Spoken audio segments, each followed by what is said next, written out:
Squid game season 3 के पहले episode का आगाज होता है जब सब प्लेयर गेम के रूल्स को तोड़कर बगावत कर देते हैं और रेड सोल्जर के खिलाफ लड़ते हैं, लेकिन आखिर में वो पकड़े जाते हैं जिधर प्लेयर 145 को मार दिया जाता है और प्लेयर 256 पार्क हुंग जो डर जाता है और कहता है कि मेरी बीवी बच्चे मेरा इंतजार कर रहे हैं, मुझे छोड़ दो। लेकिन सोल्जर इसको भी गोली मार देते हैं। पार्क हुंग गोली से जख्मी होकर बेहोश हो जाता है। पार्क हुंग को सोल्जर तबूत में बंद करके वहाँ से ले जाते हैं। दूसरी तरफ गेहूं को तबूत में प्लेयर्स के हॉल में लाया जाता है। इन शिफ्ट होता है तो हमें हुवंग जो को दिखाया जाता है जो गोली लगने के बाद भी बच चुका होता है। इसका मकसद होता है स्क्विड गेम के आइलैंड तक पहुंचना और फ्रंटमैन जो उसका भाई होता है उसका राज जानना। वही हमें बताया जाता है फिशरमैन जिसको फ्रंटमैन ने जिन्हों का ख्याल रखने के लिए और फ्रंटमैन से दूर रखने के लिए भेजा था। फिशरमैन ने जिन्हों के एक गार्ड को मार डाला था और गार्ड इस फिशरमैन की सच्चाई को जान चुका था, जिसको मिसिंग देखकर ये सब कह रहे होते हैं पता नहीं वो कहाँ गया है। लेकिन उनमें से एक शख्स फिशरमैन पर शक करने का इजहार करता है, लेकिन जुनहो कहता है कि फिशरमैन ऐसा नहीं कर सकता क्योंकि फिशरमैन ने ही जुनहो को गोली लगने से और पहाड़ी से पानी में गिरने के बाद बचाया होता है। उनमें से एक आदमी कहता है कि पानी में गिरे हुए गार्ड को ढूंढने का कोई फायदा नहीं, घंटों गुजरने के बाद जिंदा शख्स भी पानी में थककर मर जाएगा, मरे हुए आदमी को तलाश करना बेवकूफी है। तो जुनहो मान जाता है और वो फिर से आइलैंड की तलाश करने लग जाता है। उनको रेड गार्ड की निगरानी में कफन से बाहर निकाला जाता है। गेहूं को मरे हुए अपने दोस्त की यादें आ रही होती हैं और वो चिल्लाकर कहता है कि सिर्फ मुझे ही क्यों छोड़ दिया।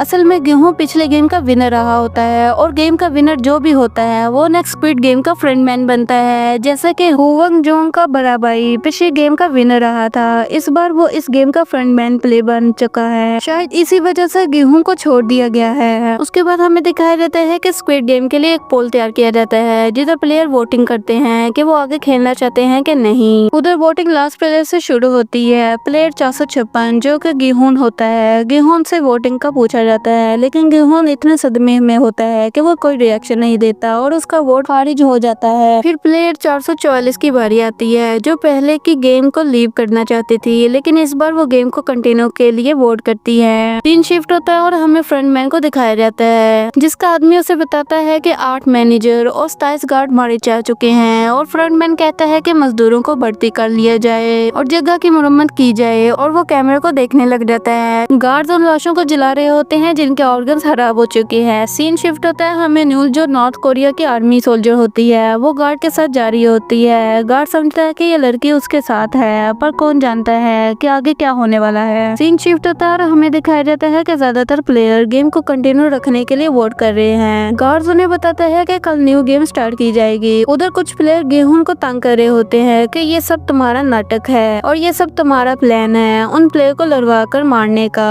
उधर तांत्रिक भी आ जाती है और कहती है कि मरे हुए लोगों की आवाज सुनाई दे रही है ना, ये तब तक नहीं रुकेगी जब तक तुम मर नहीं जाते, और जोर जोर से हंसने लग जाती है। गेहूं उसे गुस्से में मारने की कोशिश करता है लेकिन प्लेयर तांत्रिक को बचा लेते हैं। गेहूं हथकड़ियों में बंधा हुआ था जिसकी वजह से वो कुछ नहीं कर पाता। इधर बेहोश पार गेहूं को एक बंद कमरे में लाया जाता है ताकि उसके ऑर्गन निकाले जा सके। इधर न्यूल उस गार्ड के साथ कमरे में आ जाती है। न्यूल और गार्ड दोनों अपना मास्क हटाते हैं और हमें न्यूल का चेहरा दिखाया जाता है। तभी गार्ड में जो डॉक्टर होता है वो गेहूं के पेट को काटने वाला ही होता है कि न्यूल गन उठाकर गार्ड्स पर फायरिंग कर देती है। सब गार्ड्स को मारने के बाद वो डॉक्टर को बस जिंदा छोड़ देती है और उसको कहती है कि गेहूं को बचाएं नहीं तो वो उसको भी मार देगी। सीन शिफ्ट होता है और हमें दिखाया जाता है कि गार्ड्स प्लेयर्स को खाना दे रहे होते हैं। जुनहो जो भुने हुए मीठे आलू लेकर जा रही होती है। लियू मोंगी उधर आ जाता है और उसे खाना देता है, लेकिन मयूंगी और जुनहो के आपस में ताल्लुकात खराब होते हैं। जुनही समझती है कि मयूंगी सिर्फ पैसों का लालची इंसान होता है। ये बात सच है कि नहीं ये हमें आगे पता चलेगा। इधर बुरी औरत गेहूं को खाना देती है। सीन शिफ्ट होता है और हमें जुनहो को दिखाया जाता है जो कि कुछ मैप पर प्ले से मार कर रहा होता है। वहाँ उसका गार्ड आकर उसे वही बातें करने लग जाता है जो एपिसोड के स्टार्टिंग में मैंने आपको बताई थी। मुझे फिशरमैन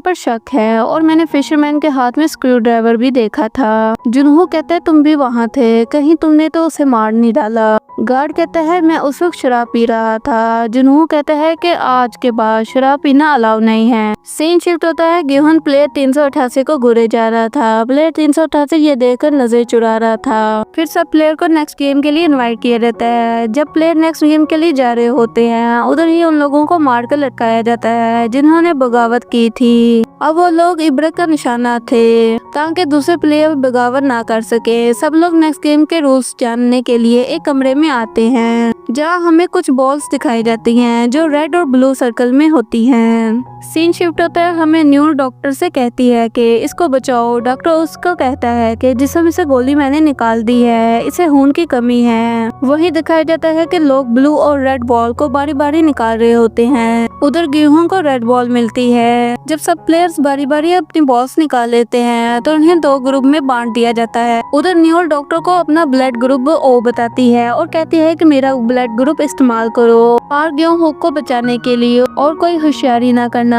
इधर ही मार डालूंगी। डॉक्टर न्यूल के इंस्ट्रक्शन को फॉलो करता है। इधर गार्ड्स प्लेयर को रूल्स बताते हैं और कहते हैं कि इस गेम का नाम हाइड एंड सीक है। टीम ब्लू को या तो बाहर निकलने का रास्ता ढूंढना होगा या टीम रेड से छुप कर रहना होगा।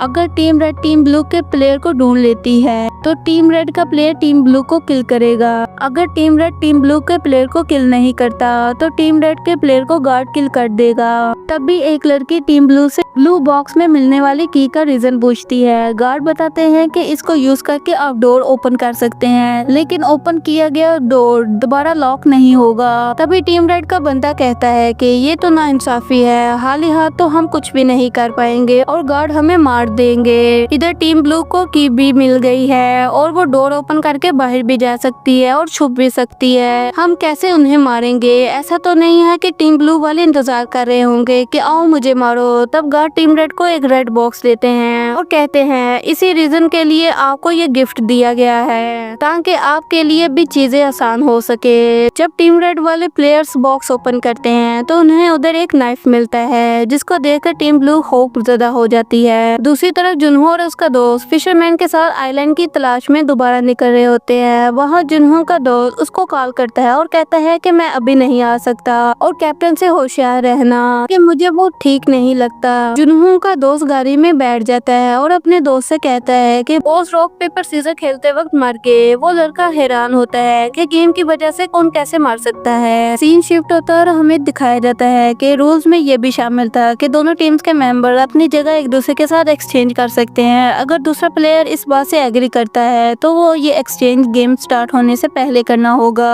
अगर कोई प्लेयर गेम स्टार्ट होने के बाद प्लेयर से एक्सचेंज करता है तो उसको डायरेक्ट एलिमिनेट कर दिया जाएगा। हाइड एंड सीक के रूल सुनकर टीम ब्लू के कुछ प्लेयर डर चुके थे। म्यूंगी जुनही से कहता है कि तुम प्रेग्नेंट हो, तुमसे टीम ब्लू के मेंबर किल नहीं होंगे, हम टीम एक्सचेंज कर लेते हैं। मैं मिशन कंप्लीट करके तुमको रेस्क्यू करने आ जाऊंगा और तुम्हें प्रोटेक्ट करूंगा और जो पैसे हमें मिलेंगे हम उसका कोई अच्छा सा बिजनेस रन कर लेंगे। लेकिन जुनही मना कर देती है और कहती है कि तुम्हें अभी भी पैसों की पड़ी है, तुम्हें हमारे बच्चे की कोई फिक्र नहीं है और टीम एक्सचेंज करने आ गए हो। म्यूंगी कहता है कि तुम फिर इस वीक हालत में किसी को किल नहीं कर पाओगी, मैं तुम्हें ढूंढते हुए आ जाऊंगा। एटलीस्ट मुझे मारकर तुम और हमारा बच्चा जिंदा रहेगा। दूसरी तरफ ये मदर और सन भी यही कह रहे होते हैं। फिर हमें दिखाया जाता है कि प्लेयर 388 डर के मारे अपनी गर्लफ्रेंड से भी यही बात कर रहा होता है, लेकिन उसकी गर्लफ्रेंड उसको मना कर देती है क्योंकि वो इसके रवैये से वाकिफ होती है। तभी उसको गेहूं नजर आता है तो वो उस पर गुस्सा करने लग जाता है और कहता है तुम मुझे घूर क्यों रहे हो, तुम्हारी वजह से सब प्लेयर ने बगावत की और तुम ही इसके जिम्मेदार हो। लेकिन गार्ड्स की गन पॉइंट की वजह से प्लेयर 388 को पीछे हटा दिया जाता है।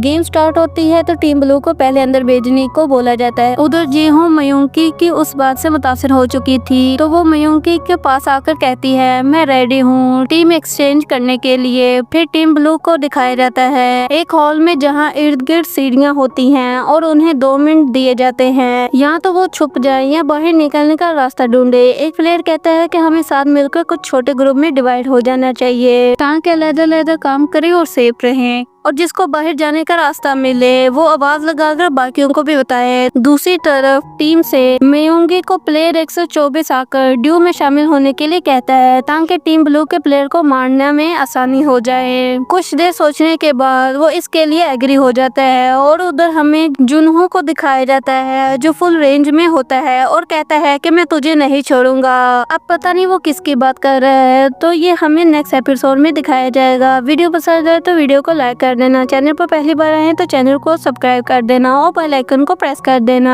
आगे ड्रामा काफी इंटरेस्टिंग होने वाला है। मिलते हैं नेक्स्ट पार्ट में, तब के लिए अल्लाह हाफिज, टेक केयर, बाय बाय।